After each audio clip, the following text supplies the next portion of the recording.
Gal and welcome to Creators Gaming. Today we're going to be making some stockades. I made 6 total. 3 turned out quite a bit bigger than I intended them to, and then the last 3 turned out about the right scale. I was trying to go for the 28mm scale along with the rest of the Dungeons & Dragons miniatures that I have, but the first 3 didn't turn out that way, so we'll use them for monsters instead. So let's go ahead and get to it and I'll show you how it's done. To get started, we're going to go ahead and break out our popsicle sticks. I do have 2 very different sizes. These are just the cheap ones from Walmart. You don't have to spend a whole bunch of money. It's something that's fairly cheap and very easy to make. I'm just going to clip off the edges to where it's not a complete square. I like them kind of rounded where we don't have accidents.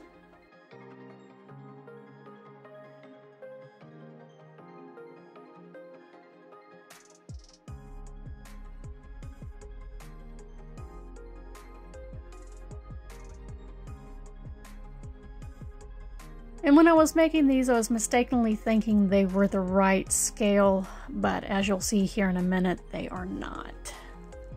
But that's perfectly fine because we do have other races in our towns, so this can be for our bigger characters, like the ogres or any of the half-humans. For this section, I am going to drill the holes in the places that would make it into a stockade. Now, at first thought, I thought this would look cool, but the wood ended up splitting and I had to glue them back together anyway, which is why with the smaller ones, I just painted the holes onto it. It was a lot easier and a lot quicker. I should have done that in the first place. Like I said before, I'll show you my flops and I'll show you my successes.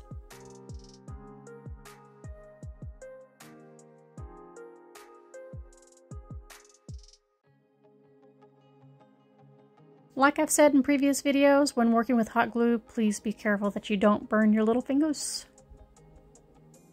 Like I just did.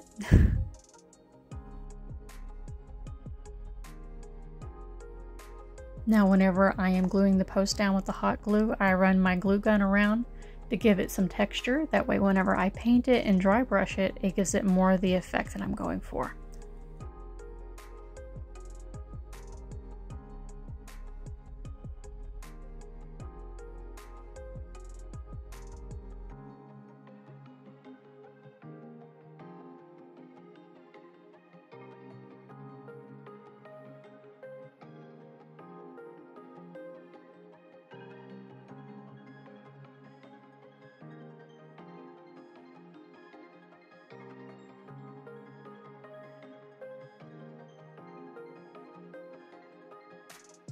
About this section is where I glue the actual portion that is the stockade onto the post.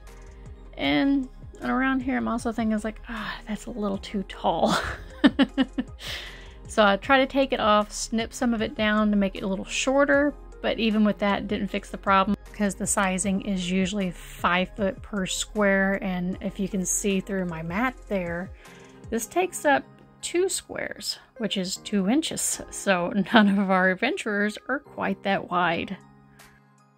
I did make some smaller ones, but I forgot to turn on the camera when I was making those. It's just the same pieces of popsicle stick, just cut smaller. I was pretty upset with how tall these were and how big they are. But I still spray painted them and prepped them and got them ready for the table. If you don't use expensive paints, this is another one of the Walmart brands, or it could be Apple Barrel, or it could be some folk art. It's just something cheap that we had. Crafts, it could even be Craftsmart. We do get some stuff from Michael's every once in a while if I catch it on sale. Just putting the base coat down first, and then we're going to go with a lighter shade of brown to dry brush them to give them a little bit more pop.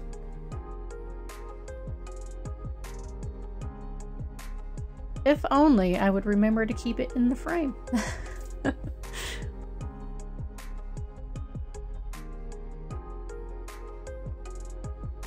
Now the little ones get the same treatment as the big ones. Now these could also be used as signs or for like a bulletin board for adventurers when they come into the town to look for jobs. Maybe an idea for a future video. We'll see.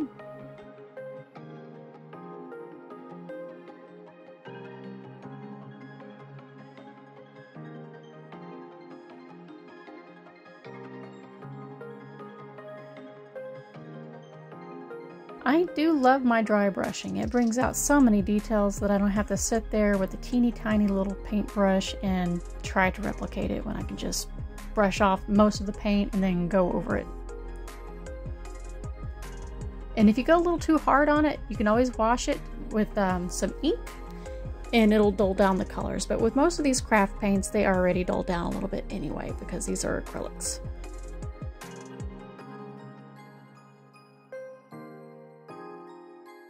I really like how the base turned out on these. It really makes it look like mud, especially after a wash.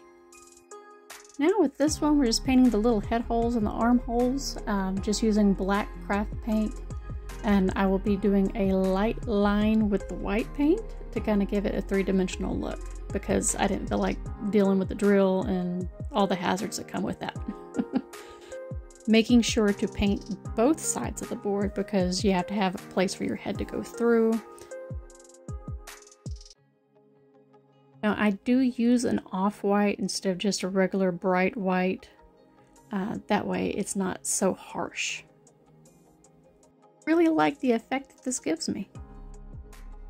Just remember, it doesn't have to be perfect. Learn when to put the paintbrush down because you make it look worse than when you started. And then you have to go back over it with black paint. I've done that before.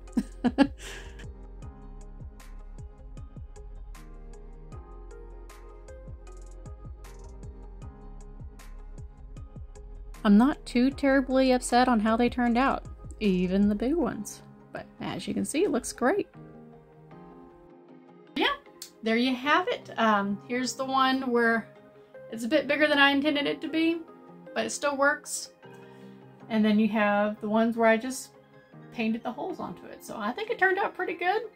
I'm happy with it. It'll look good on the table. So if you liked the video, give it a thumbs up, share the video. It definitely helps out the channel a whole bunch. And I hope to see y'all again next Friday.